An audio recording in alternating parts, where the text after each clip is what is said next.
des réponses à la hauteur de l'enjeu. Dans le cortège aujourd'hui, toutes les générations sont représentées. Toutes réunies autour d'une même cause, celle du climat. Parmi les participants à cette marche du siècle, de nombreuses familles. Ce couple et ses 2 filles, par exemple, a fait plus de 30 km pour venir jusqu'ici.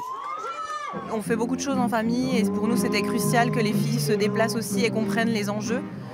Et c'est aussi pour l'image que ça peut renvoyer. Pour nous c'est important que justement les politiciens voient que les enfants sont aussi concernés. On en parle au quotidien, dans tous les gestes du quotidien. Et c'est important de le rappeler parce qu'on est dans un état d'urgence extrême. Les choses s'emballent et on a très peu de temps pour réagir.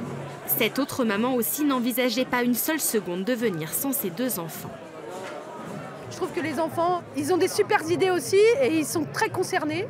Et une famille, pour moi, c'est on y va ensemble. C'est comme les 4 roues d'une voiture. S'il y en a une qui est crevée, s'il y en a un qui n'est pas au courant de ce qui se passe, on n'avance plus. Il n'y a plus personne qui avance, quoi.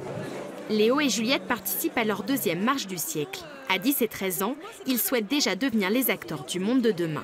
J'essaye d'en parler à mes copines. Je trie les poubelles, le recyclage, tout ça. Ça me fait un peu peur, mais bon, je me dis que si on arrive à changer les choses d'ici quelques années, il sera encore temps.